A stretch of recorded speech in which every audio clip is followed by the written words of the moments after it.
Hey everybody, it's Jason here. I just had some thoughts I wanted to get out into a video message about the pretty disastrous meeting in the Oval Office between Donald Trump and President Volodymyr Zelensky of Ukraine.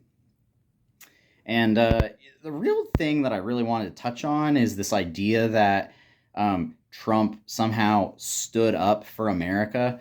Lindsey Graham is very impressed with Donald Trump right now for sticking it to Vladimir Zelensky, President Vladimir Zelensky of Ukraine in that meeting. And if you haven't seen that meeting, it is, first of all, I don't know how you avoided it. But second of all, it is a train wreck. You should go watch it. And it seemed to be doing pretty good, actually, until JD Vance decided that he, A, needed to jab at former President Joe Biden.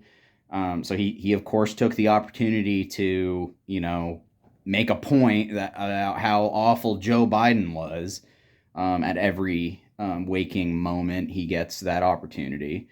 And then the other thing that JD was doing was like trying to tell the president of Ukraine about the situation on the ground in Ukraine. But JD Vance has never been to Ukraine. He doesn't know any of that stuff.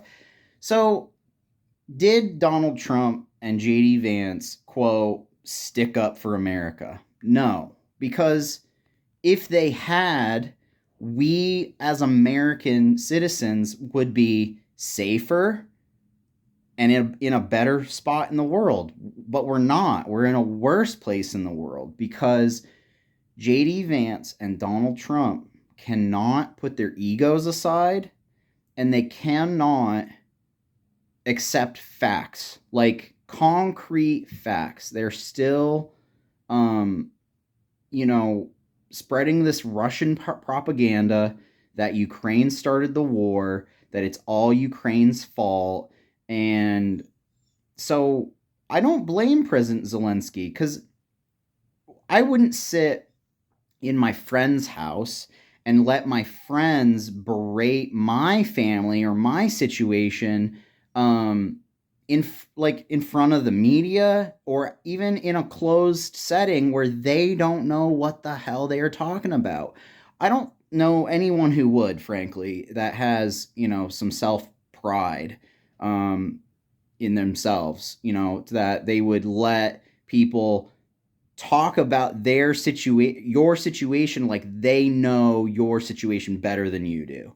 And that's exactly what JD Vance and Donald Trump were doing. And all Zelensky was trying to say is that, look, this is a small war, but relatively small. It can get a lot worse, right? And that's what he was saying when he said that if Russia mows through Ukraine, Europe is next, right? Um, so yeah, that definitely Donald Trump, JD Vance, they were not sticking up for America. They stuck up for American exceptionalism, but we know that that is garbage. Like that's all a facade. It's fake. It's an image. It's a brand, but it's not there, right? I mean, we're not. We have a big economy, and that's about it. But we jail more people. We don't educate people. We don't have a good healthcare system compared with the rest of the free world. Like smaller countries have much better systems that take way better care of their citizens than we do, and yet we are able to just sit in front of Ukraine and tell them about their conscription policies and why that's ridiculous or whatever. But they are a small country. They are under attack constantly every day. So I would frankly be amazed if they weren't conscripting 18-year-olds into their military. They really need to. I don't even understand what point JD was trying to make there, other than he is just repeating Russian propaganda bullcrap. It's made us all less safe in the world. And so JD Vance, Donald Trump, they do not have the backs of average Americans. They are looking out for number one and all their rich buddies.